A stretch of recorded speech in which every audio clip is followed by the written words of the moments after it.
ఇక ఒకే దేశం ఒకే ఎన్నిక విషయంలో కేంద్రం మరొక కీలక నిర్ణయం తీసుకుంది. వన్ ఎలక్షన్ వన్ నేషన్ బిల్లును ఈ పార్లమెంటులోనే ప్రవేశపెట్టేందుకు కేంద్రం కసరత్తు చేస్తోంది.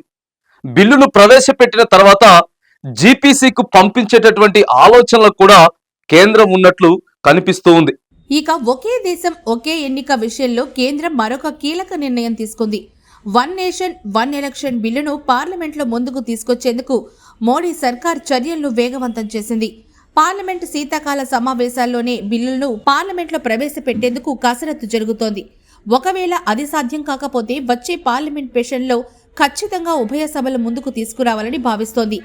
వన్ నేషన్ వన్ ఎలక్షన్ను మోడీ ప్రభుత్వం చాలా ప్రతిష్టాత్మకంగా తీసుకుంది. ఒకే దేశం ఒకే ఎలక్షన్ అవసరాన్ని గురించి చాలాసార్లు దేశ ప్రజలకు వివరించారు ప్రధాని మోదీ. లోక్సభ ఎన్నికలతో పాటే వివిధ రాష్ట్రాల అసెంబ్లీలకు కూడా ఒకే వేదికపై ఎన్నికలు నిర్వహించడం కోసం కేంద్రం ఈ బిల్లు తీసుకొచ్చింది.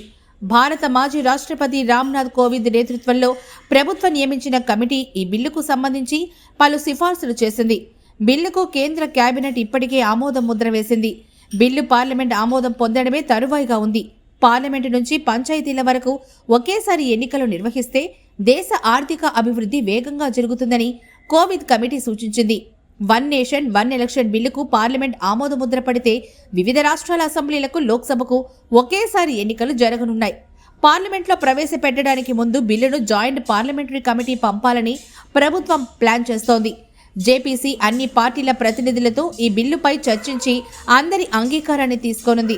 అంతేగాక అన్ని రాష్ట్రాల అసెంబ్లీ స్పీకర్ల నుంచి కూడా ప్రభుత్వం ఈ బిల్లుపై అభిప్రాయాలను కోరింది. మేధావులు, నిపుణులు, పౌర సమాజ సభ్యులు తదితరులతో కూడా ఈ బిల్లులో చర్చలో భాగస్వాములు చేయనున్నట్లుగా కేంద్రం తెలిపింది.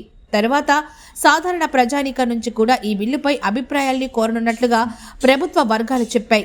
జమిలి ఎన్నికలకు 30 రాజకీయ పార్టీలు జైకొట్టాయి. కాంగ్రెస్ సహా 17 పార్టీలు వ్యతిరేకించాయి. 1951 నుంచి 1967 వరకు దేశంలో జమిలి ఎన్నికలు జరిగాయి. 2027లో జమిలి ఎన్నికలు నిర్వహించాలంటే కొన్ని రాష్ట్రాల అసెంబ్లీ గడువులను తగ్గించాలి. మరికొన్ని రాష్ట్రాల అసెంబ్లీ గడువులను పెంచాల్సి ఉంటుంది.